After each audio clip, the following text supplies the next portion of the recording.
Assalamualaikum warahmatullahi wabarakatuh. Perkenalkan, nama saya Novia Putih Khairunisa dengan NPM 201434195. Yang saya hormati Ibu Nila Lestari sebagai dosen pengampu dan yang saya sayangi teman-teman sekalian.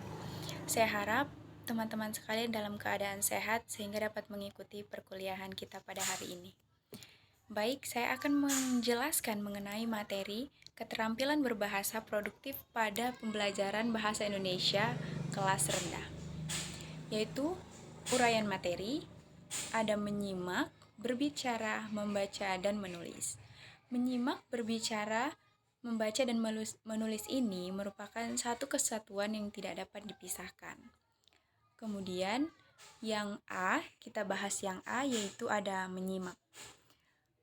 Yang pertama ada mendengar, terjadi secara kebetulan dan tidak disengaja sebelumnya. Yang kedua yaitu ada mendengarkan, mulai ada faktor kesengajaan, tahapannya lebih tinggi daripada mendengar. Yang ketiga yaitu ada menyimak. Yang menyimak ini ada faktor kesengajaan, faktor pemahaman, lalu juga faktor penilaian. Memahami pesan melalui bahasa lisan. Yang B ada berbicara. Hakikat berbicara adalah menyampaikan pikiran, gagasan, dan perasaan kepada orang lain dengan bahasa lisan. Faktor-faktor pendukung berbicara yaitu ada fisik. Fisik yaitu ada alat ucap, gestur, dan sebagainya. Kemudian ada psikologis. Psikologis yaitu stabilitas emosi, runtut dalam berbicara. Kemudian yaitu ada proses berkomunikasi, yaitu saluran, komunikan, umpan balik, komunikator, pesan, serta simbol. Yang C yaitu membaca. Hakikat membaca. Yang pertama yaitu membaca sebagai proses aktivitas mental dan fisik. Yang kedua, membaca sebagai produk, mengacu pada konsekuensi kemampuan berkomunikasi yang dilakukan pada saat membaca. Kemudian yaitu ada tujuan membaca. Tujuan membaca meliputi untuk meningkatkan kemampuan berkomunikasi baik secara lisan maupun tertulis. Kemudian yang D ada menulis.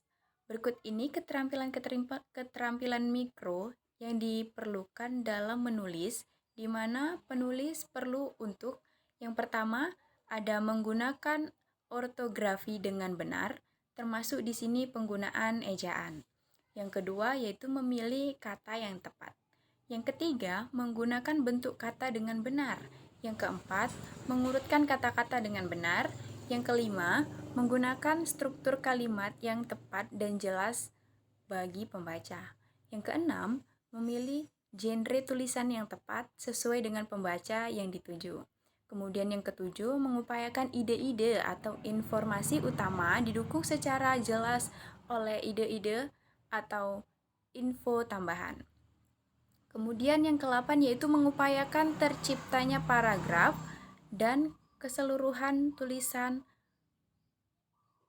koheren sehingga pembaca mudah mengikuti jalan pikiran atau informasi yang disajikan. Yang terakhir yaitu membuat dugaan sebagai banyak pengetahuan yang dimiliki oleh pembaca, sasaran mengenai subjek yang ditulis dan membuat asumsi mengenai hal-hal yang belum mereka ketahui dan penting untuk ditulis.